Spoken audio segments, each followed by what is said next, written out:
নমস্কার সমস্ত দর্শক মণ্ডলী, সমস্ত শিক্ষক শিক্ষিকাবৃন্দ। টেট ফর টিচার, কিন্তু এই টেট পরীক্ষার নম্বরের গুরুত্ব মাত্র 5। তাই সরাসরি নিয়োগের ওপর প্রভাব পড়বে না। অবশ্য 32,000 শিক্ষকের চাকরি বাতিল মামলায় গুরুত্বপূর্ণ মন্তব্য মাননীয় বিচারপতিগণের। এদিকে আবার টেট ফর টিচার, টেট 2 বছরের মধ্যে পাশ করতে হবে, না হলে চাকরি থেকে অবসর। তো যেখানে 5 নম্বর গুরুত্ব, সেখানে চাকরি থেকে অবসরই বা কেন হবে 2 বছরের মধ্যে টেট কমপ্লিট না করলে? এই প্রশ্ন উঠছে। সমস্ত দর্শক মণ্ডলী, সমস্ত শিক্ষক শিক্ষিকাবৃন্দ, 32,000 চাকরি বাতিল মামলার দুর্দান্ত আপডেট আপনাদের সামনে তুলে ধরব। টেট দুর্নীতি কি 32কে চাকরির ওপর প্রভাব ফেলবে? এটা বড় প্রশ্ন। তো চলুন এই নিয়ে বিস্তারিত আপডেট প্রতিবেদন আপনাদের সঙ্গে শেয়ার করব। আমি শিবরাম সরকার, আপনারা দেখছেন নিমতিতা দর্শন। কলকাতা হাইকোর্টে চলমান 32,000 চাকরি বাতিল মামলার শুনানি দীর্ঘদিন ধরে চলছে। একের পর এক শুনানি হচ্ছে। 2014 সালের প্রাইমারি টেট দুর্নীতি এবং তার প্রভাব নিয়েই আলোচনা করব।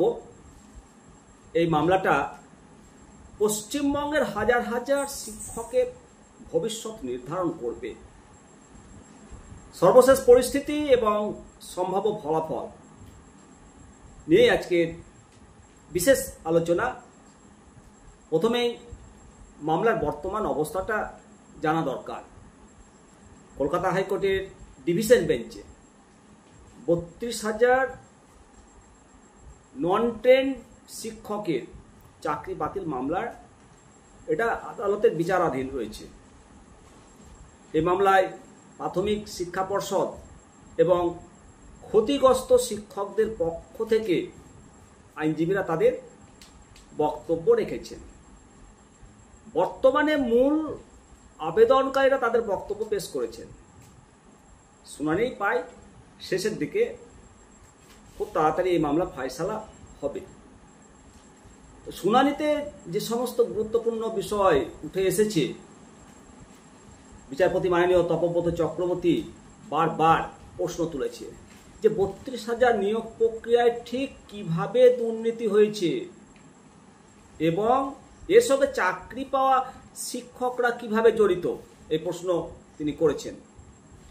এই প্রশ্নের উত্তরে আবেদনকারীদের আইনজীবীরা 2014 সালের টেট পরীক্ষার দুর্নীতির প্রসঙ্গ তুলে ধরেছেন। তাদের মতে তৎকালীন পর্ষদ সভাপতি অনেক স্ক্যাম করেছে এবং অনেককে অবৈধভাবে টেট পাস করানো হয়েছে, এই অভিযোগ।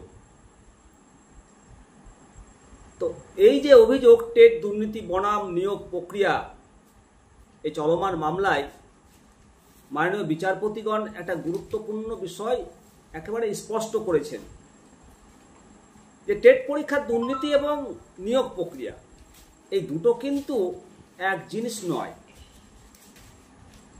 টেট পরীক্ষায় দুর্নীতি হয়েছে মানে যে নিয়োগ প্রক্রিয়াতেও দুর্নীতি হয়েছে, সেটা সরাসরি প্রমাণ করা কঠিন। সিবিআই এর রিপোর্ট অনুযায়ী 2014 সালের টেট পরীক্ষায় অনিয়ম, বেনিয়ম, দুর্নীতি হয়েছে। কিন্তু 32,000 নিয়োগ প্রক্রিয়ায় সরাসরি দুর্নীতির প্রমাণ এখনো পর্যন্ত সামনে আসেনি। নিঃসন্দেহে এটা যথেষ্টই একটা স্যাটিসফাইড ব্যাপার কোর্টের ক্ষেত্রে। তো এই প্রসঙ্গে আইনজীবী মহলের বক্তব্য কি? বরিষ্ঠ আইনজীবী বিকাশ রঞ্জন ভট্টাচার্য, উনি আবেদনকারীদের আইনজীবী, দাবি করেছেন যে 2014 সালে টেট পরীক্ষা থেকে দুর্নীতিটা শুরু হয়েছে এবং এটা নাকি একটা প্রাতিষ্ঠানিক দুর্নীতি। উনি তো পুরো নিয়োগ প্রক্রিয়াটাকে বাতিল করার দাবি জানিয়েছেন। অপরদিকে অন্যান্য আইনজীবী বর্গ, ক্ষতিগ্রস্ত শিক্ষকদের আইনজীবীরা, ওনারা বলছেন যে টেট পরীক্ষার দুর্নীতির সঙ্গে নিয়োগ প্রক্রিয়াকে মেলানো উচিত নয়। সৎভাবে যারা চাকরি পেয়েছে তাদের ভবিষ্যৎ অনিশ্চিত করা ঠিক হবে না। একবারে কারেক্ট। যারা সৎভাবে চাকরি পেয়েছে, যারা কোনো দুর্নীতির সঙ্গে জড়িত নয়, তাদের কেন চাকরি যাবে? একেবারে সঠিক যুক্তি তুলে ধরেছেন তারা। তো বন্ধুরা, এই যে মামলার ভবিষ্যৎটা কি?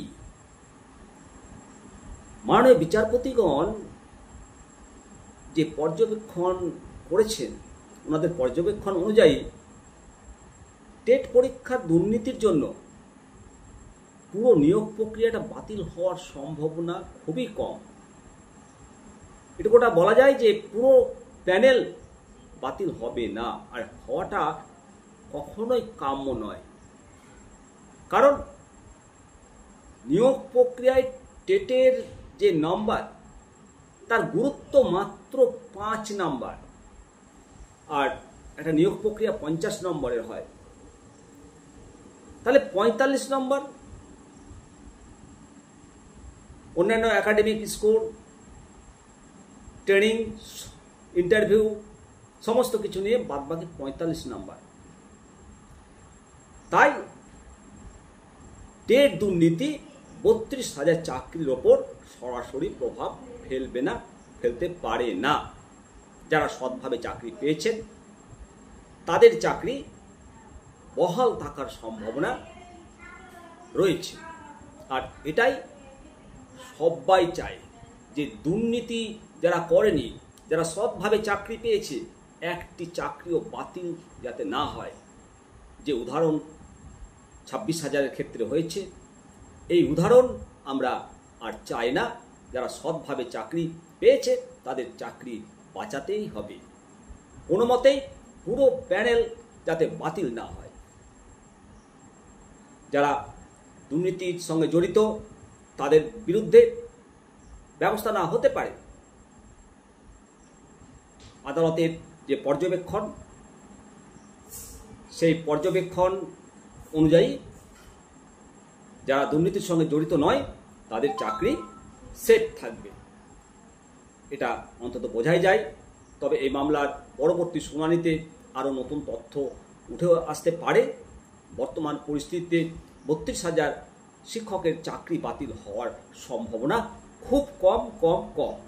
অবশ্যই সমস্ত শিক্ষক মণ্ডলী, সমস্ত দর্শক মণ্ডলী আপনাদের মতামত কমেন্ট সেকশনে অবশ্যই কমাবেন,